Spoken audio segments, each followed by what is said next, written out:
Droomdag voor Timo Lensen.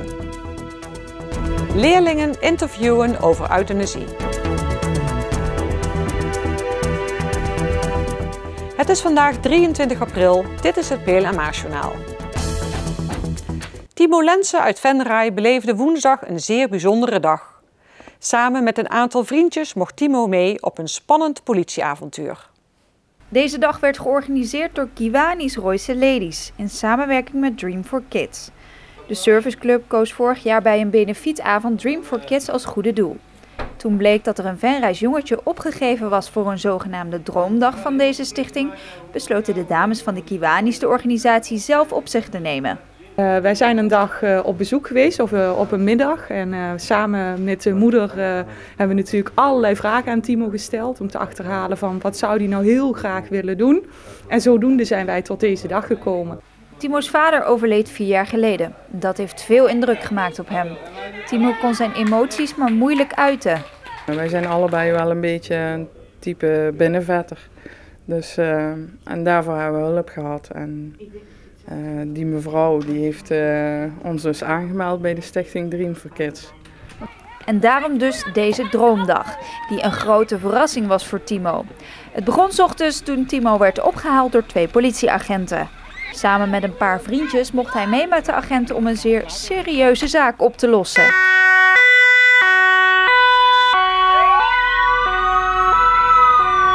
Het gezelschap moest op zoek naar een boef die de nacht daarvoor een flinke buit had binnengehaald tijdens de inbraak in een horecagelegenheid in Venray. De politie kwam de verdachte al snel op het spoor. Timo en zijn vrienden renden samen achter de boef aan en rekenden hem uiteindelijk in het bos in. Dat is niet van mij, dat is niet van mij.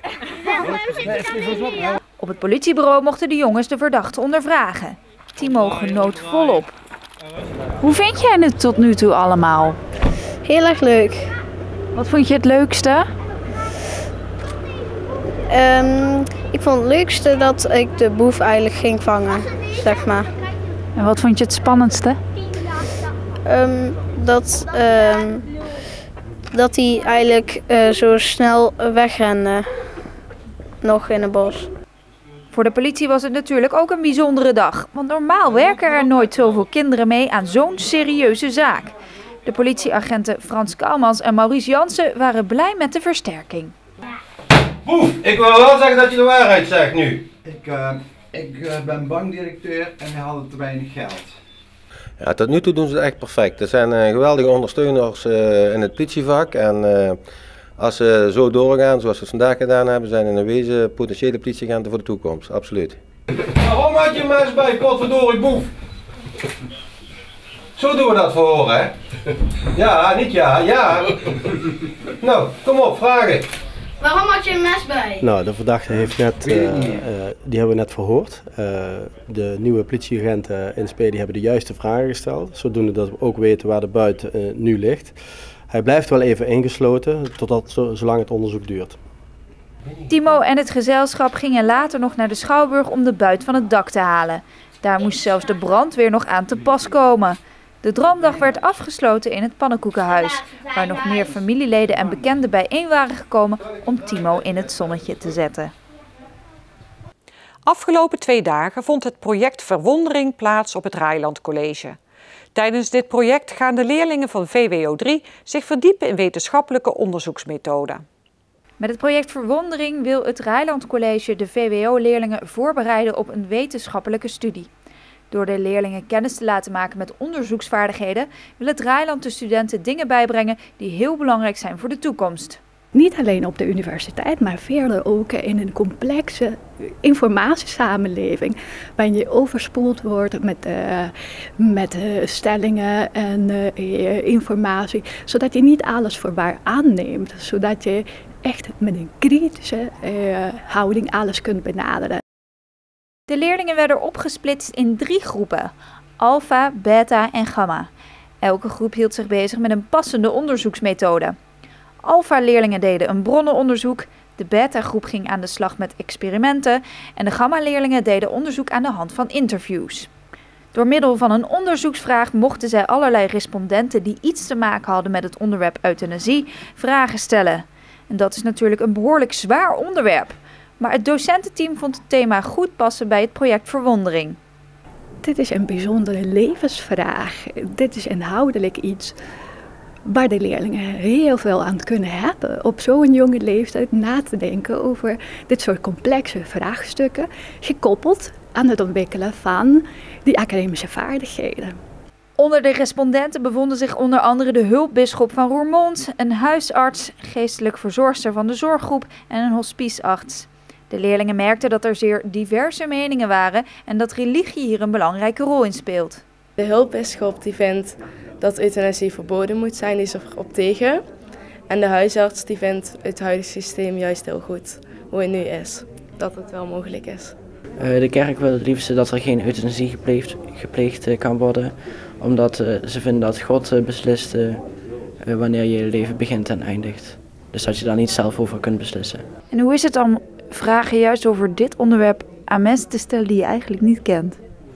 Nou, dat is wel moeilijk. Dus ja, we moeten wel onszelf goed voorbereiden. Dat hebben we gisteren gedaan. En ja, een beetje kijken hoe je de vraag het beste kunt stellen. En ja, dan komt het uiteindelijk wel goed, denk ik. Dat is heel heftig wel, ja. Want ja, iedereen vindt het ook moeilijk wel om daar, zeg maar, omdat we best moeilijke vragen stellen om daar dan meteen antwoord op te geven. Hoe vind jij het om interviews af te nemen? Ik vind het heel leuk, ja. Ik vind het wel moeilijk, ja. Waarom is het moeilijk? Omdat je van alle mensen verschillende meningen hoort. En hoe vind jij het om, zeg maar, op zo'n wetenschappelijke manier met een onderwerp om te gaan? Dus niet in de boeken, zoals je normaal eigenlijk doet? Nou, dat vind ik veel leuker, want normaal kijk je in de boeken en dan moet je alles maar aannemen van de bronnen uit de boeken. Maar nu kun je zelf echt op onderzoek uitgaan en zelf je eigen verslagen maken. En ja, dat vind ik wel een leukere manier van werken. De respondenten werden door diverse groepjes geïnterviewd. Zij hadden allemaal hun eigen onderzoeksvraag. De respondenten kregen allerlei kwesties voorgelegd. De leerlingen stelden vragen of de regelgeving ook in het kader van euthanasie veranderd zou moeten worden. En of er meer mogelijkheden zouden moeten komen voor euthanasie. En wat was uw antwoord hierop?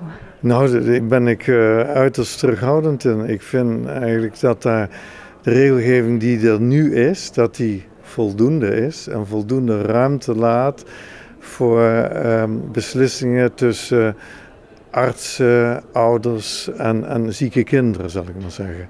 Voor de geïnterviewden was het ook een bijzondere ochtend, want ook zij werden echt aan het denken gezet. Welke vraag is u misschien wel het meest bijgebleven?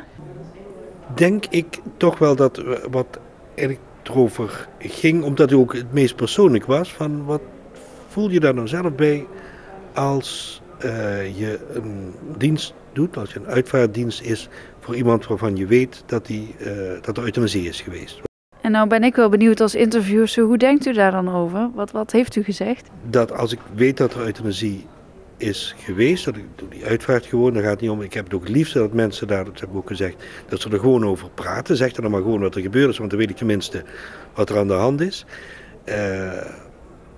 Maar dat ik dat wel moeilijk vind als bijvoorbeeld, als ik dan een gebed uitspreek waarin staat, naam van de overledene wordt genoemd, die gij uit dit leven tot u teruggeroepen heeft. Dan denk je, ja, het is eigenlijk niet zo, hè, want hij is niet geroepen, hij is gewoon gegaan op eigen gelegenheid. Dus omdat je daarin dan ook heel even duidelijk merkt, ja, bij alle begrippen wat je kunt hebben voor mensen, gaat dit toch ook een stukje in tegen het wezen van mijn eigen geloven. Na afloop van de interviews brachten de leerlingen de verzamelde data bijeen.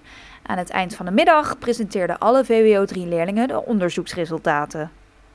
Tot zover dit PLMA-journaal. Deze uitzending wordt herhaald tot en met vrijdag 6 uur 's avonds. Om 7 uur is er weer een nieuwsjournaal. Weer of geen weer, bij ons is het altijd vakantieweer. Aankomende nacht is het onbewolkt. De wind is zwak tot matig. Morgen overdag is het zonnig. Er is ook sluierbewolking te zien. Het wordt 's middags warm met een temperatuur van maximaal 21 graden. Fijne avond en graag tot morgen.